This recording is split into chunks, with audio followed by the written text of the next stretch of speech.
पर कभी कभी मन में विचार आता है कि जब श्री ठाकुर जी ने इस संसार को बनाया होगा तो हमको लगता है पहली बात तो ठाकुर जी के दिमाग में बड़ी खुराफाती चल रही होगी उस समय। बोले कुछ तो मनोरंजन चाहिए ठाकुर जी को, कुछ तो खेल चाहिए, तो खेल खेल में ही भगवान ने ये इतना बड़ा खेल रचा दिया, ये संसार बना दिया। क्या ये ठाकुर जी का खेल है? खेल कैसे है? बोले यहाँ सब देखो ऐसे रचे बचे पड़े इस खेल में, जैसे बच्चा जब छोटा होता है ना, तो छोटे बच्चे को जब आप कोई खेल देते हो, कोई पर्ची का खेल भी होता ना, तो उसे ऐसा लगता कोई जमीनें बट रही हूं, हारेगा नहीं, हारेगा रोने लग जाएगा, रोने लग जाएगा। हार पर ऐसे रोता है जैसे कोई बड़ा कोई जंग हार गया हो, उसे लगता है कि ये पता नहीं क्या है। ऐसे ही हमारे जीवन में भी ये जो चल रहा है ना, ये सब खेल चल रहा है, ठाकुर जी का रचाया गया खेल है, भगवान के द्वारा रचाया गया खेल है। पर क्या होता है ना, इतनी बार हम लोगों महापुरुषों को कहते सुनते संसार झूठा है, संसार झूठा है, फिर भी ये संसार झूठा लगता है कभी? देखने में संसार कभी झूठा लगता है? संसार की हर चीज हमें सच लगती है, सत्य लगती है। क्यों सत्य लगती है? जैसे मान लो एक कोई बहुत धनवान धनाढ्य महिला हो, बहुत पैसा वाली कोई मैया हो, पर उसने नकली नेकलेस पहन रखा हो, मतलब झूठा फेक डायमंड्स पहन रखे हो, लेकिन वो धनवान है, इसलिए जो देखने वाला है वो देख करके उसको क्या बोलेगा? क्या है? अरे बोलो ना जोर से भैया, देखने को लगाया कि चलाने को लगाया? अच्छा लगा रहे हैं, हाँ फिर ठीक है। तो कोई धनाढ्य महिला नकली भी पहन ले, हाँ इसको, ये हल्ला ज्यादा करता है, हाँ हाँ हाँ हाँ।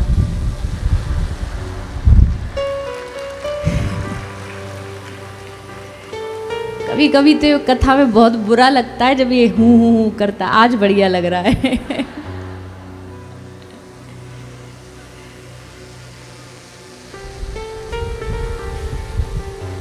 बस बस, धन्यवाद धन्यवाद, हमारे लिए कथा ज्यादा जरूरी है, रहने दो इसको। तो कोई धनाढ्य व्यक्ति नकली भी कोई ज्वेलरी पहन ले ना, नकली आभूषण पहन ले, तो देखने वाला उसको असली समझता है, उसे लगता है ये असल है। तो ये जो संसार है ना, ये ठाकुर जी के द्वारा बनाया गया है। ठाकुर कौन है? भगवान कौन है? सत्य है। उन्होंने इस संसार को अपने गले में नीलमणि को धारण किया हुआ है, इसलिए ठाकुर जी के बनाए हुए संसार झूठा होते हुए भी हमें ये सत्य लगता है, सच लगता है। यहाँ की कहानियां सच लगती है। एक दुश्मन दूसरे दुश्मन से सालों से लड़ रहा है, और वो क्या समझता है, ये पक्का मेरा दुश्मन ही है, पर सब झूठ है। जैसे मूवी में आप देखो तो एक जो खलनायक होता है, एक विलन होता है, आपको देखने में सचमुच ऐसा लगेगा कि ये तो पक्का इस हीरो का पक्का शत्रु है। कई लोग तो बिना वजह के उन खलनायकों से ईर्ष्या भी करने लग जाते हैं, क्योंकि उन्होंने कभी किसी उनके फेवरेट हीरो के खिलाफ कोई मूवी में रोल किया, बोले ये तो बड़े बुरे हैं, उसको सत्य समझने लग जाते हैं। वो सच लगता है पर्दे पर जब चल रहा होता है, पर सच नहीं है। बताओ किसी हीरो का कोई शत्रु, कोई दुश्मन है उसमें से? वो सचमुच थोड़ी उसको गोली मार रहा है, वो तो संग बैठ के बातें करते हैं खूब, कैमरा जैसे ही बंद होता है उनकी दोस्ती शुरू हो जाती, पर दिखने में वो खेल सच लगता है। ऐसे ही ठाकुर जी ने संसार ऐसा खेल बनाया है, इसमें सब कुछ दिखने में सच लग रहा है। ये मेरा अपना है, ये मेरा पराया है, ये यहाँ का है, वो वहाँ का, ये सब खेल ठाकुर जी ने रचा के भेजा। ब्रह्मा जी ने इस संसार को बनाया, 3 योनि बनाई। ध्यान से सुनो सब। ब्रह्मा जी ने 3 योनि बनाई, मानव, मनुष्य, देवता और दानव। अब ये संसार में 3 योनि बन तो गई, पर अब इनको करना क्या चाहिए ये सुनो। ये तीनों की तीनों मिलकर के ब्रह्मा जी के पास गए और ब्रह्मा जी से निवेदन किया, हे ब्रह्मदेव, आप हमको कोई ज्ञान दो, कोई ज्ञान की बात बताओ। तो श्री ब्रह्मा जी ने इन तीनों को ज्ञान की बात क्या बताई? इन तीनों को एक अक्षर दिया और वो कहा कि ये तीनों के लिए, तुम्हारे लिए शिक्षा के लिए ये एक अक्षर है, अब तुम अपनी बुद्धि लगा के ज्ञान खुद प्राप्त कर लो। वो अक्षर क्या था? वो अक्षर है द। क्या अक्षर है? तीनों को द दिया और कहा कि अब इससे तुम खुद ज्ञान लगाओ कि तुमको हम क्या शिक्षा देना चाहते हैं। तो सबसे पहले देवताओं ने द अक्षर का ज्ञान क्या लगाया? देवताओं को क्या करना चाहिए? बोले देव योनि भोग योनि है। हमने एक दिन आपको पहले भी बताया था, देवता बनना कोई बड़ी बात नहीं है। देव योनि जो आपके पुण्य उनको भोगने के लिए देव योनि दी जाती है। देवताओं ने कोई विशेष कुछ पा लिया हो ऐसा नहीं है।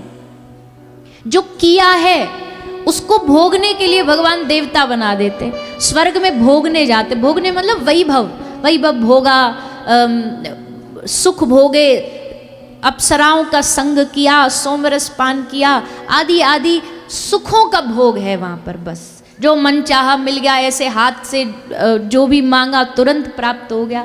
तो वहाँ सिर्फ सुखों का भोग है। देवताओं ने कहा भोगते भोगते हमारे हृदय में कुलिष्ठता पैदा हो जाती है, इसलिए हमें अपनी इच्छाओं का, वासनाओं का, द का मतलब है दमन करना। देवताओं ने द अक्षर का भाव लगाया कि द का मतलब है कि उन भोग वासनाओं का दमन करो। ये ब्रह्मा जी ने हमको उपदेश दिया।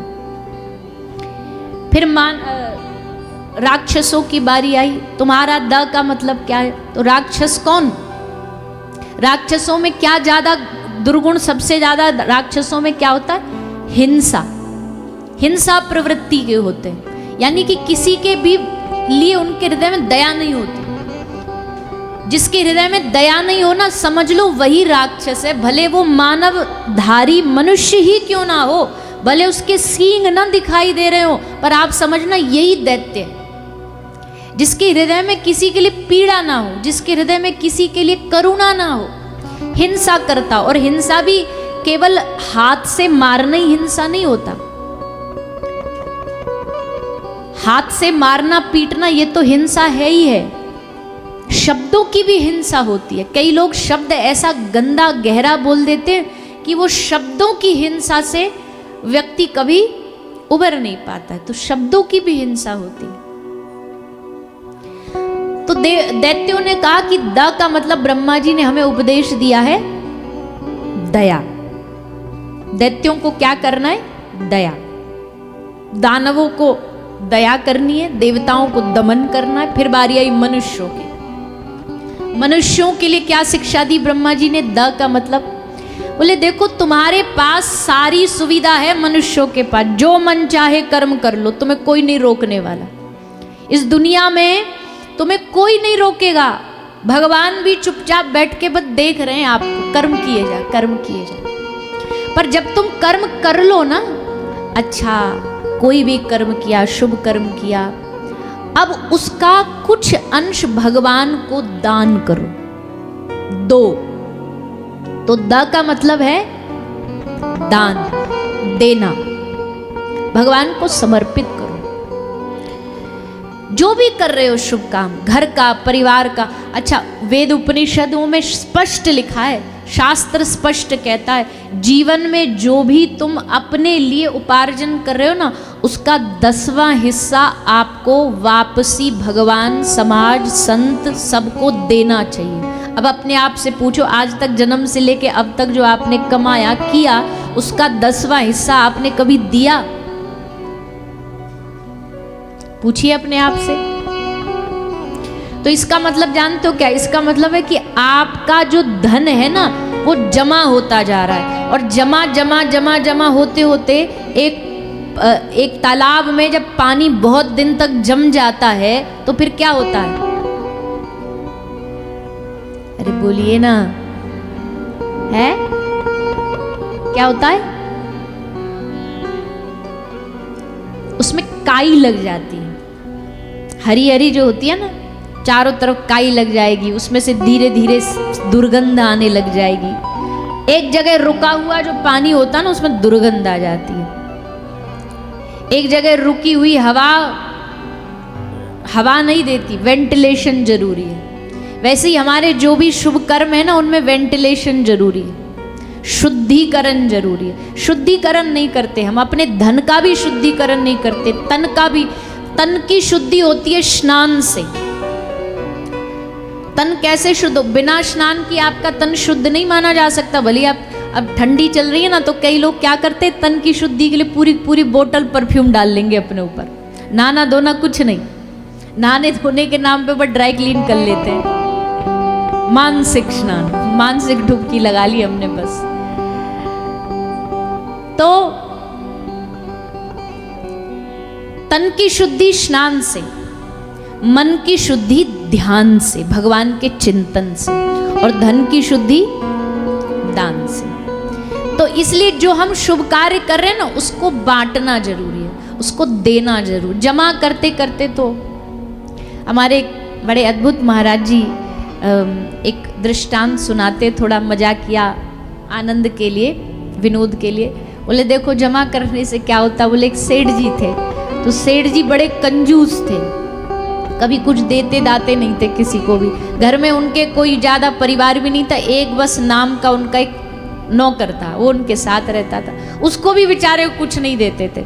खान पान में भी, अच्छा कई लोग हमने देखे बड़े धनाढ्य होते हैं, पर उनके घर में क्या होता है, अपने लिए अलग भोजन बनता अच्छा वाला, और जो घर में काम करते हैं उनके लिए चावल सस्ती क्वालिटी वाले, भोजन की क्वालिटी कम वाली। अरे भैया तुम काहे के धनवान हो?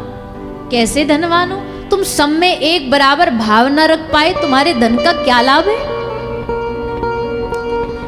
तो सेठ जी का जो नौकर था, तो उसको एक कुछ कभी कभी कुछ खाने को बनाते तो चुप खा लेते, और जानबूझ के क्वांटिटी इतनी बनाते कि बचे ही ना इसके लिए। तो एक दिन सेठ जी ने बड़ी चतुराई से एक कटोरी खीर बनाई।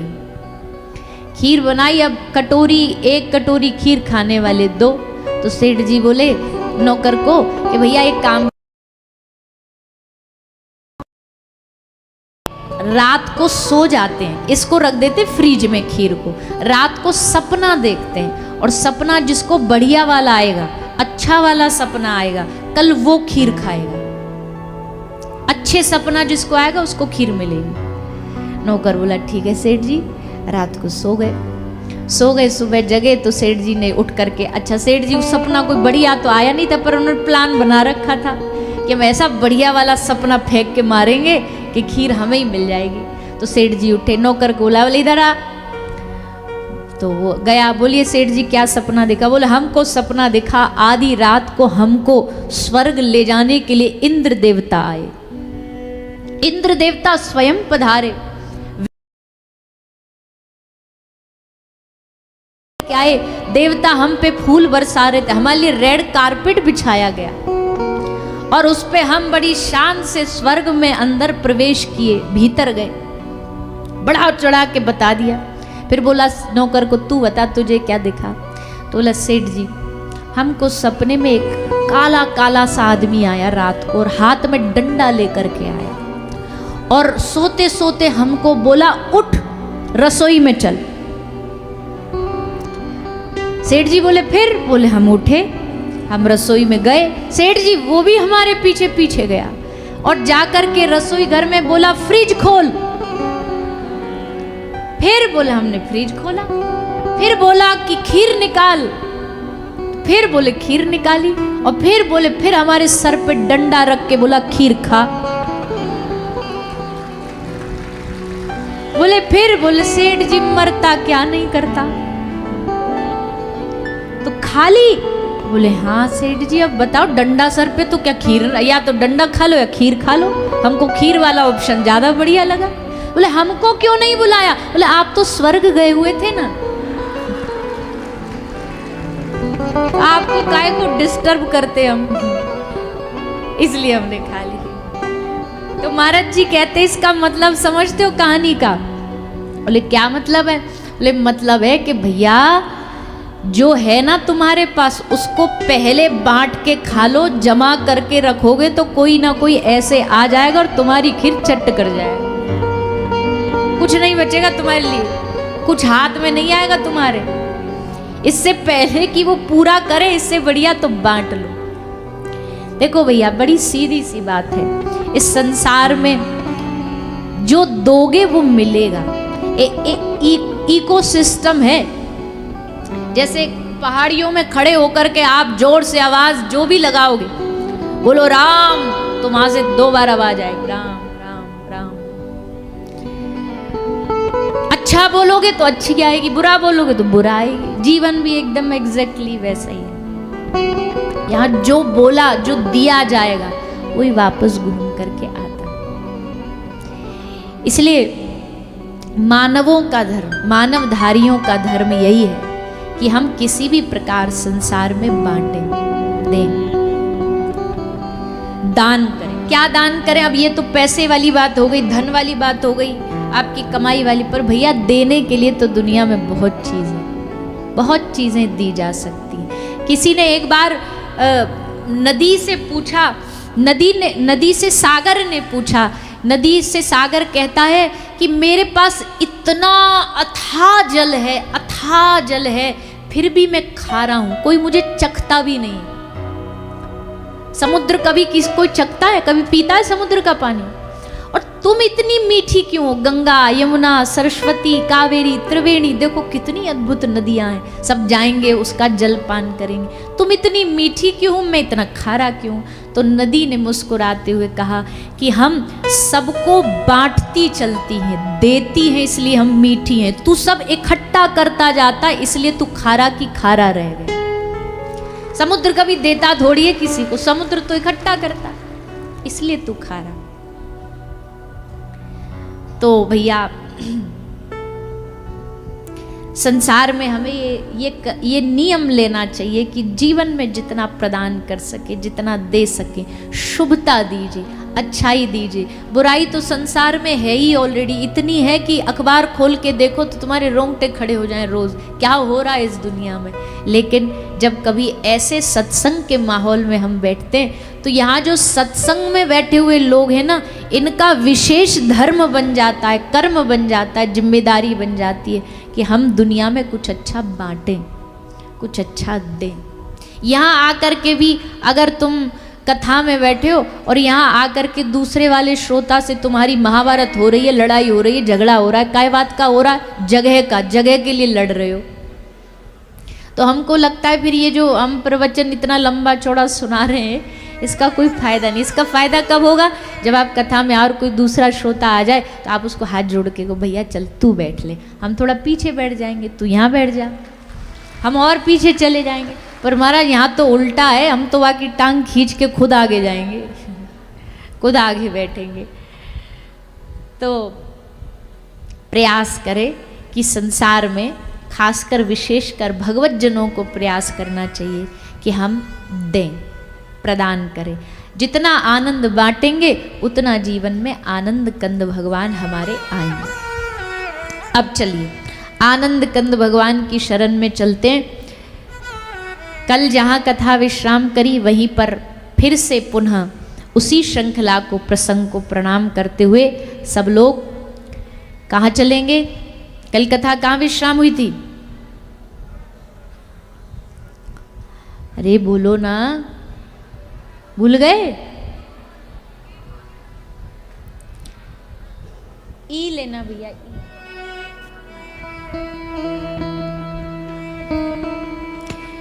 ठाकुर जी श्री गिरिराज भगवान श्री गोवर्धन नाथ की पूजा कराए, वो कल हमने झांकी का दर्शन किया। अब श्री गोवर्धन नाथ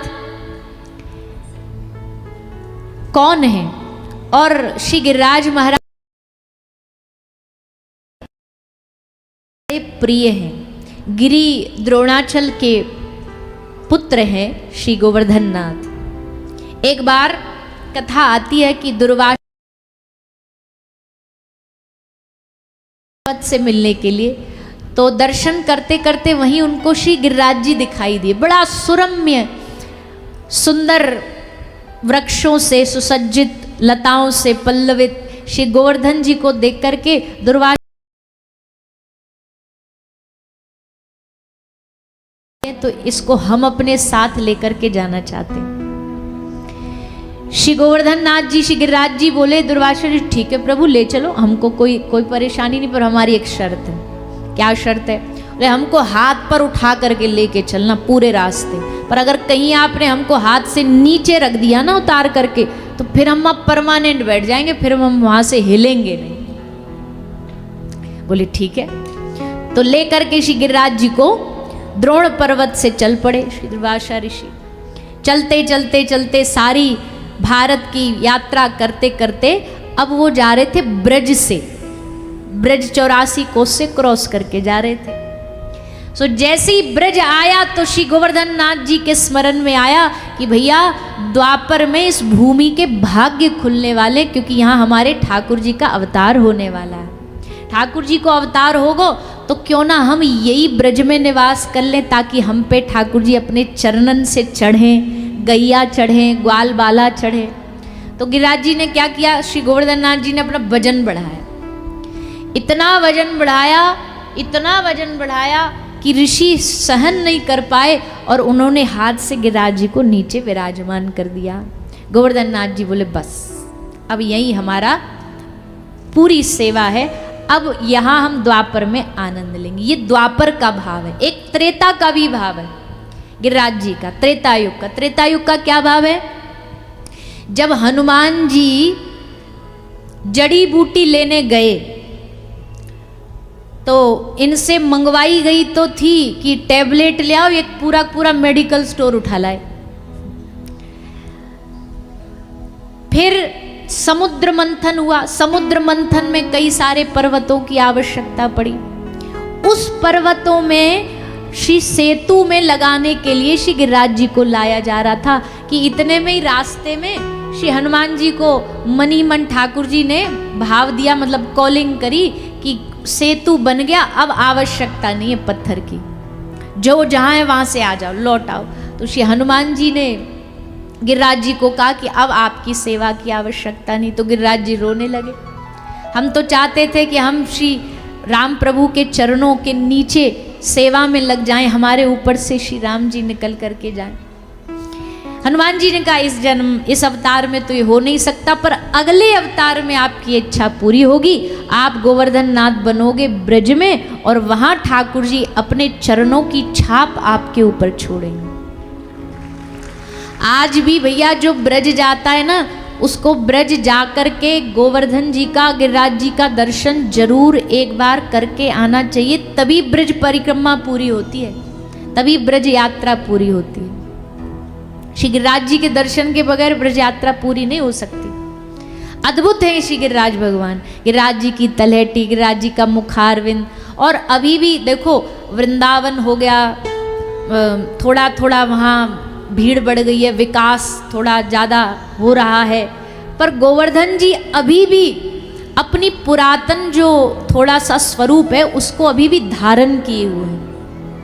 गिरिराज जी का स्वरूप अभी भी जो पूर्व में ब्रज का स्वरूप होता था ना, कभी आप लोग कुसुम सरोवर जाओ, गए हो कभी? कौन कौन गया है? अरे जो नहीं गए ना, अगली बार जाना जब गोवर्धन जी जाओ। कुसुम सरोवर, कुसुम सरोवर एक तो है, वहाँ सुंदर सरोवर है, तट उस पे बड़ा अच्छा घाट बना है, बहुत सारे वहाँ पे आपने भजनों को भी देखा होगा, लोग वहाँ पे भजन गाते हैं, शूट करते। उसके पीछे एक बड़ा सुंदर वन है, वहाँ पर भागवत कथा हुई थी और बड़े विचित्र कथा है, ये लोग जानते नहीं है कि जब भगवान श्री कृष्ण चले गए ना पृथ्वी छोड़ करके, तो पीछे से उनकी 16,108 रानी बड़ी विरहाकुल हो गई। उनको ठाकुर जी का विरह सहन नहीं हो रहा, तो फिर किसी ने यमुना महारानी, भगवान की चतुर्थ पटरानी यमुना जी से पूछा, हे यमुने, हम सब इतनी विरह में रहती हैं, अकेली तू है जो बड़ी आनंद में रहती है, हंसती रहती है, तुझे द्वारिकाधीश का, द्वारिकानाथ का विरह नहीं सताता? तो यमुना जी कहती है विरह तो बहुत सताता मुझे, पर मुझे एक ऐसा आश्रय मिल गया है कि मैं उस आश्रय के सहारे आनंद में रहती हूँ। तो कौन सा आश्रय तेरे पास? तो कहती है श्री यमुना महारानी, मुझे मेरी किशोरी जी का आश्रय मिल गया है, राधा रानी का आश्रय मिल गया है, इसलिए मैं आनंद में रहती हूँ। तुमको लेना है तो तुम भी चलो ब्रज। तो यमुना महारानी सब रानियों को ब्रज मंडल में लाई और वहां कुसुम सरोवर पर बैठ करके सब रानियों ने भागवत कथा श्रवण करी। वहां भागवत कथा का वाचन हुआ। बड़ा सुंदर वन है, कभी वहां जाओ। फिर ब्रज में एक वन है ताल वन, ताड़ के वृक्ष है वहां पे, वहां लक्ष्मी जी आज भी निवास करती है, तपस्या करती है, कभी वहां जाओ। एक ब्रज में वन है बिहार वन, वृंदावन के पास में ही। अब वैसे हमें ये ज़्यादा भरी सभा में ये बोलने तो नहीं चाहिए, क्योंकि जैसे लोगों ने वृंदावन को कब्जा कर लिया ऐसे इनको भी कर लेंगे, वहाँ भी भीड़ जुट जाएगी। पर फिर अब क्या करें, हमें लगता है कि जब ब्रज का दर्शन स्वरूप देखना ही है तो इन जगह पे जाओ। बिहार वन जाओ कभी, क्या सुंदर स्थान है, चारों तरफ गैया ही गैया खड़ी रहती हैं, पूरा वन बना हुआ है। आंख बंद कर लो तो ऐसे लगता है ठाकुर जी कहीं से बांसुरी की आवाज आ रही। एक ब्रज में बड़ा अच्छा स्थान है तपोवन। हमारे जीवन की हमने पहली कथा 7 साल की उम्र में जो पहली बार कथा करी थी वो तपोवन में ही करी थी। यमुना जी का एकदम किनारा, एकदम तट है, जैसे आप सामने बैठे हो ऐसे वहां सामने यमुना जी बहती। 7 वर्ष की अवस्था थी, हमारे गुरुजी अड़ गए। गुरुजी ने कहा कथा करनी है। उससे पहले बस ऐसे ही बस झूठ मूठ का नाटक करते थे, मतलब 2-4 प्रवचन कर लेते थे, भजन वजन गा लेते थे। गुरुजी बोले 7 दिन की कथा, पिताजी बोले 7 दिन की कथा। घर वालों ने कहा रे गुरुजी 7 दिन, ये 7 साल का बालक क्या बोलेगा, उल्टा बीच माइक में बोलते बोलते रोने लग जाए कि मैं ना करूँ कथा तो बेइज्जती और हो जाएगी। तो गुरुजी ने कहा नहीं, हमारे गुरुजी बड़े किशोरी जी के परम उपासक, तो उन्होंने हाथ उठा के बोला कि चिंता ना करो, श्री जी ने हमको स्वप्न दिया है, यहाँ फूल वर्षा होगी, बस करो। तो परिवार ये सोच के मान गया कि चलो। उस तपोवन से कई किलोमीटर तक, 4-5 किलोमीटर तक तो गांव नहीं है। अब भी हम ब्रज यात्रा में जाते हैं ना, ब्रज की परिक्रमा में, तो कई किलोमीटर दूर गाड़ियाँ खड़ी करनी पड़ती है, तब सब पैदल पैदल खेतों में होते हुए वहाँ जाते दर्शन करने। तो उस समय तो और भी बिल्कुल कुछ भी नहीं था। तो सबने कहा चलो कम से जंगल है तो बीच में मान लो कथा ये ना भी करे तो घर वाले रहेंगे, कोई दिक्कत आएगी नहीं, घर की बात घर में दबी रहेगी। पर ठाकुर जी को कुछ और मंजूर था, श्री जी को कुछ और मंजूर था। उस जहाँ आसपास के कोई गांव कुछ भी नहीं, लोग नहीं, वहाँ पे यमुना महारानी ने ऐसा लोगों को खींचा, कृपा करी कि प्रथम बारी जब तक कुछ भी नहीं, कोई जीवन का आ भी नहीं आता था, ये भी सीढ़ी भी नहीं आती थी, उसी कथा में 8 से 10 हज़ार लोग उपस्थित हो गए। हाँ, उसमें मेला देखने खैर ज़्यादा आए थे कि भैया 7 साल का बच्चा कथा कर रहा है, देख के आए कौन सा चमत्कार है। तो बड़ा सुंदर स्थान है, आप लोग को कभी मौका मिले जाना। चीर घाट है वृंदावन में, उससे थोड़ा सा आगे तपो, वहां पर वृंदा देवी ने 60,000 वर्ष तक तप किया था, तभी इस वन का नाम वृंदावन पड़ा। वृंदा देवी की तपोस्थली, वहाँ हमारे गौड़िया बाबा रहते थे, अब तो वो गोलोक धाम चले गए, तब रहते थे परम पूज्य श्री विष्णुदास बाबा जी महाराज। अद्भुत महात्मा, श्री जी के लिए इतना और रोते थे, इतना और रोते थे। तो भैया उसी के एकदम नजदीक है अक्षयवट, अयोध्या, ब्रज में अयोध्या भी है, तो वो जो अक्षयवट वो अयोध्या की भूमि मानी जाती है। तो ऐसी जगह जाओ, दर्शन करके आओ। वृंदावन बस वही नहीं है पंचकोशी वृंदावन, उससे बाहर भी वृंदावन है और बड़ा सुरम्य वृंदावन है, अद्भुत वृंदावन। तो ऐसे श्री गोवर्धन नाथ जी ठाकुर जी ने आज इनकी स्वरूप शक्ति को बढ़ाने के लिए गिरिराज जी का पूजन कराया।